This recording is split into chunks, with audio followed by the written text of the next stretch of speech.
Hawk gets a pallet in the mail, and inside is this engine with a note from Gary Cope that says, "I've stolen this from Jerry Waite.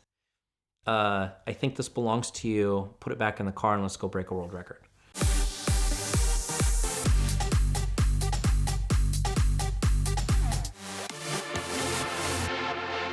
I've been friends with a guy by the name of Hawk Lachey for a lot of years. He's local to Northwest Montana, probably the most famous motorcycle builder that you've never heard of. This guy has won Moon Eyes, Born Free. He's been in a ton of Easy Rider magazines and things like that. And I've known him just from his works in the area and motorcycles. And our relationship started where I'd go in and just film just on the bikes that he's building. And he's a savant knowledge of motorcycles and Harleys and the years, and it's called Vintage Technology. So they work on vintage Harley motorcycles. He has a brain like you wouldn't believe. He is so detail oriented, which is why he wins a lot of these things. Again, he doesn't like to be interviewed. He's part of a motorcycle group. They're a little rough around the edges, right? I learn about this land speed car, which really piques my interest. And what it is it's a 32 American Austin coupe that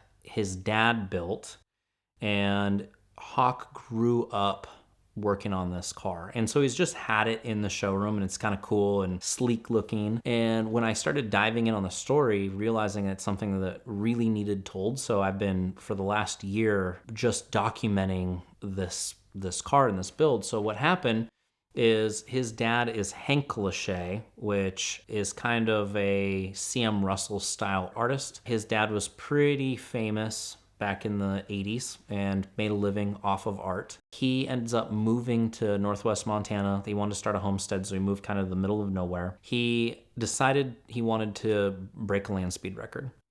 So he takes an old 32 American Austin coupe and starts sketching out what this thing's going to look like and plans for Bonneville. He starts building the car, and Hawk at the time is probably only 10 years old, and his dad is having him work on this car every day. So all of Hawk's skills are from growing up, learning on this car. And his dad was very meticulous and very detail oriented. So I can only imagine that Hawk was meant to, redo and sand and clean parts over and over and over again.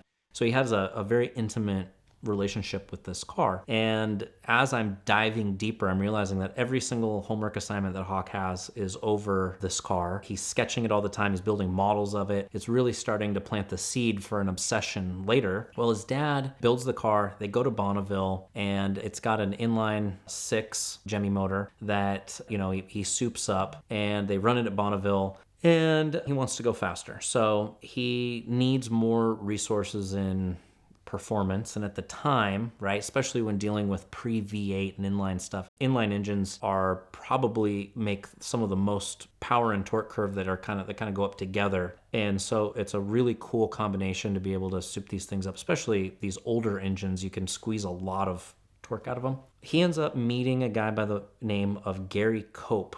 And Gary is part of the land speed circuit as well. Gary introduces him to a guy by the name of Jerry Waite. Jerry Waite is a professor at UC Davis, and it's thanks to Jerry that we have our knowledge of nitrous oxide. Hank Lachey befriends Jerry, brings him to Montana, and talks him into helping him build the performance side of this car. And so, for its time, they do some really amazing things.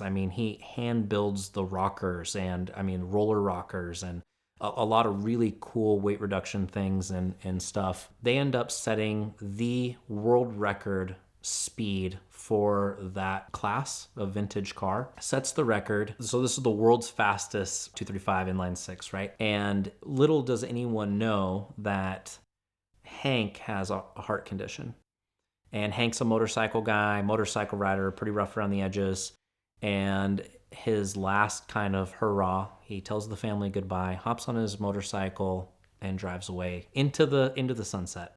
Dies on a bike, and it's kind of this real traumatic experience for the kids and everyone else. In the will, he wills the engine to Jerry Waite. So Hawk, as a kid who spent all this time working and learning on this car, gets to watch someone drive up in a truck, pluck the engine out of his dad's race car, and take it away. So Hawk and the family have kept this car throughout the years, and it's just kind of lived with him. Been in storage, and now Hawk has a beautiful motorcycle shop, and it just sits in there. Well, about 2 years ago, Hawk gets a pallet in the mail, and inside is this engine with a note from Gary Cope that says, "I've stolen this from Jerry Waite. I think this belongs to you. Put it back in the car and let's go break a world record."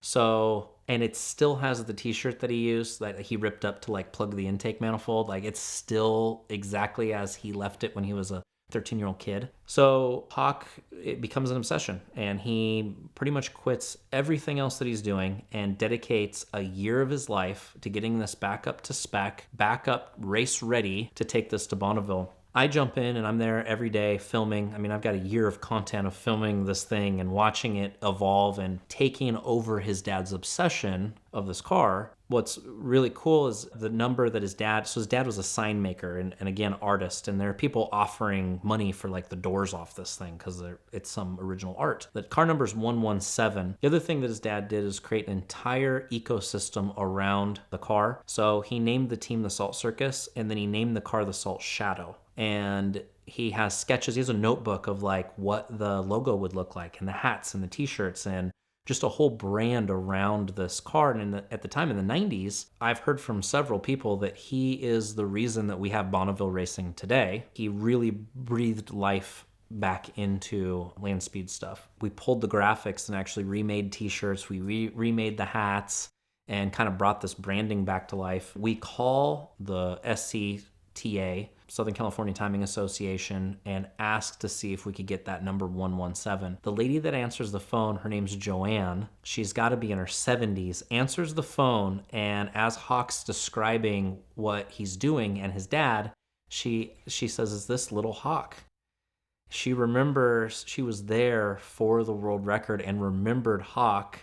So really cool. She still works there, gave us the number. So we got the number 117. We end up taking this thing down there, and it's absolutely gorgeous. I mean, he's spared no detail or expense on this thing. It looks just like it did originally. And we get down there, and who shows up? Jerry Waite is there, coincidentally. And so as he comes around the corner to see Hawk as a grown man with this car, I mean, to talk about an emotional moment, right? He gets to see the engine back in the car that he helped build. Gary Cope shows up, again, coincidentally. The whole family is there, and we run this car, or Hawk runs this car. The record was 164 miles an hour, something like that. He never got close. I mean, we were in the low hundreds, but the fact that this thing is going down the track, right, is pretty cool. And the amount of people that have come out of the woodwork to support this endeavor has been awesome. What's really cool is it has ignited not only the obsession for the car, but everybody in the scene are starting to just get older, and I don't think there's a lot of people that are young that want to take the sport over. And so Hawk is now turning into the keeper of all things vintage and race, right? So people are sending him, or he's making trips and getting, if you need an old magneto or if you need an old fuel injection system, like he's now gathering all these parts. He's currently sitting on probably 5 inline 6 engines. One's going to be a gasser, and it's running some Harley carburetors. One is nitro with like a 10,000 RPM red line, and the goal will be to try to break 200 miles an hour. So we've been slowly working towards this goal, and really he's taken his dad's legacy and moved it on. I have not started editing, but I have hundreds of hours of footage, and it's really cool as I've gotten to talk to all the family, and his mom is still alive, and we got to interview her and learn about her side of the story, and how, again, it was an obsession, and how it brought the family. It's the thing that holds that family together. So it's a really cool story to see it from all angles. Every single one of the siblings, again, this has been Hawk's obsession and dream, so they're all very supportive of him pushing this thing down the road. And as I start to trickle out content, because again, none of this has been documented, as I'm starting to trickle out content, we have people reaching out and telling us stories and sharing stuff with us, and it's been it's really truly been amazing to be a part of this entire journey to watch this thing. And hopefully this year, so we're gonna go to Speed Week and then World Finals and see what this thing can actually do. And pretty cool to again just watch it continue its legacy and watch the Salt Shadow, you know, hit those speeds. So it's been really, really cool. What's really been cool from a media standpoint too is going there and capturing this. Even the Southern California Timing Association has been really receptive to having us film and try to get this content out there. I don't think a lot of people realize, but Bonneville back in the day was the flattest, straightest place to do high-speed, top-speed stuff. People misinterpret that doesn't mean that it's totally flat and easy to drive on.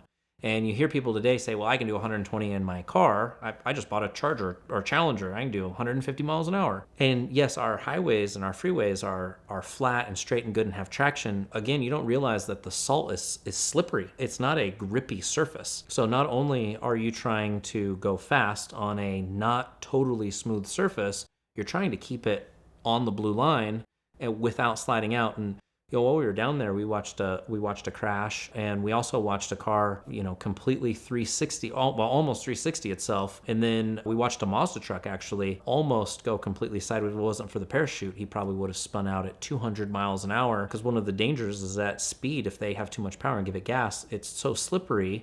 They just spin out. 200 miles an hour can have a spin out, right? So a lot of people don't realize that you're overcoming aerodynamics, engine power, the traction on the salt, and an uneven surface. So they did back in the day, and there are some cars there that don't even have any suspension, and you get rattled to death. And so some of these cars do need pretty good suspension to be able to absorb those bumps at speed.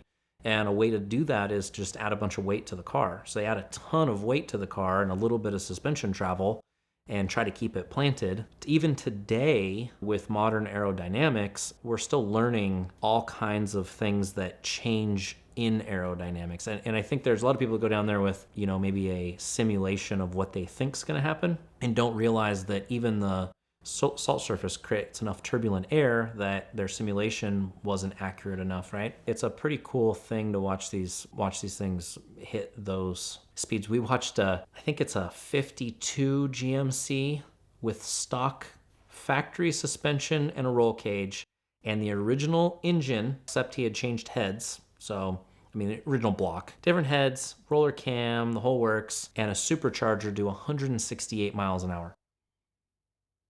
That's incredible.